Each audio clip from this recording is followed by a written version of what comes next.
அதிமுக வந்து நிர்வாகிகள் வந்து பல பேர் வந்து கடமைக்கு தான் பண்ணிட்டு இருக்காங்க. நிறைய பேர் வந்து தலைமைக்கு கீழே கட்டுப்படல அப்படின்னு சொல்லி இபிஎஸ் வந்து ஒரு அறிக்கை கொடுத்துருக்காங்க. அதை எப்படி பார்க்குறீங்க? யார் தலைமை?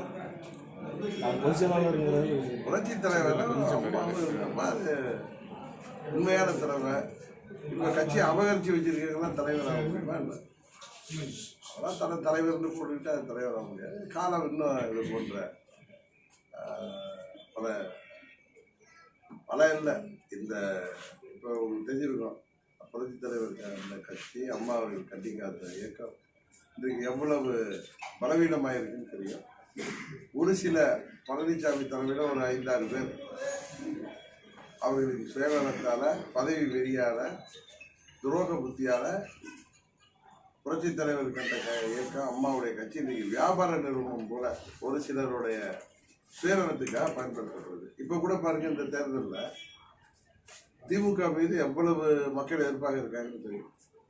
பழனிசாமியோட 4.5 ஆண்டு ஆட்சி மேலே இருந்த கோபத்தில் தான் மக்கள் திமுக திரும்பி இருக்குன்னு ஸ்டாலின் அவர்களிடம் வாக்கியிருந்தாங்க. தேர்தல் வாக்குறுதிகள்லாம் 90% மேல் நிறைவேற்றாம மக்களை ஏமாற்றிட்டு வர்றதுனால மக்கள் ரொம்ப கோபமாக.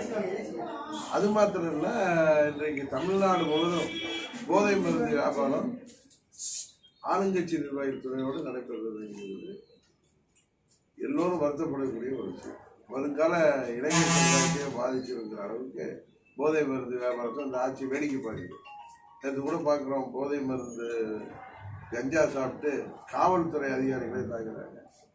இன்னும் எத்தனையோ விசித்திரமான நிகழ்ச்சியெல்லாம் அந்த ஆட்சியில் நடக்குது. அவர்கள் மேலே திமுகவின் மேலே உள்ள வெறுப்புணர்வை மக்களுக்கு தேர்தலில் பிரதிபலிச்சிருவாங்கிறதுனால தான் திமுகவும் பழனிசாமியும் கள்ள கூட்டணி வைத்துக் கொண்டு என்டிஏ கூட்டணியை ஜெயித்து விடக்கூடாதுன்னு அவங்க ஓட்டை பிரிக்கிறதுக்காக ரெட்டலைங்கிற புரட்சி தலைவர் கண்ட சின்னத்தை திமுகவுக்கு உதவி செய்யறதுக்காக பயன்படுத்தினாங்க. அது நீ ஃபெயிலியர் ஆயிடுச்சு.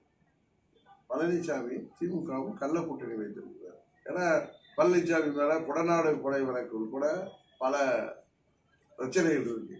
இன்னும் ஊழல் வழக்குகள், முன்னாள் அமைச்சர்கள் மீது ஊழல் வழக்குகள் பதிவிட்டு எங்களெல்லாம் கைது செய்கிறாங்கன்னு அவங்கள்ட்ட சரணாகதியாகி இந்த தேர்தலில் வேட்பாளர் இருக்கிறார். இது அம்மாவும் தலைவரும் கட்டி காத்த இயக்கம், திமுகங்கிற தீய சக்தியை எதிர்த்து உருவாக்கப்பட்ட இயக்கம், துரோகத்திற்கு எதிராக உருவாக்கப்பட்ட இயக்கம் இன்றைக்கு துரோகம் செய்வதற்காகவே ஒரு சுயநல கும்பலால் பயன்படுத்துறது. அதுதான் உண்மை. அதனாலதான் இன்னைக்கு திரு அண்ணாமலை அவர்கள் அம்மாவின் இயக்கம், தலைவருடைய இயக்கம், அது நல்ல உண்மையான தொண்டர்களிடம் சேர வேண்டுங்கிறதுனாலதான் அன்னைக்கு தேனியில் வந்தப்ப இந்த தேர்தல் ஜூன் 4க்கு அப்புறம் அது டிடிவி தினகரன் மூலம் உண்மையான தொண்டர்களில் போய் சேருன்னு சொன்னாங்க. அதை கூட சில பேர் கேட்டாங்க, இன்னொரு கட்சியை பற்றி பேசுறாங்க. இது அது கட்சியாக இருந்தால் பேச மாட்டாங்க. வியாபார நிறுவனமாக இருக்கிறப்ப அந்த தலைவருடைய இயக்கம், அம்மாவுடைய இயக்கம் இவ்வளோ ஒரு வீடாக போயிட்டு இருக்க, அது நல்லா இருக்கணுங்கிற எண்ணத்தில் தான் அன்னைக்கு திரு அண்ணாமலை பேசுச்சு. அவர் பாரதிய ஜனதா கட்சி வரணும்னு நினச்சா இந்த அம்மாவுடைய இயக்கம் அழிஞ்சு போன நமக்கு என்னன்னு இருப்பார். ஆனால் அவங்களுடைய பிஜேபிக்கு அந்த எண்ணம் கிடையாது.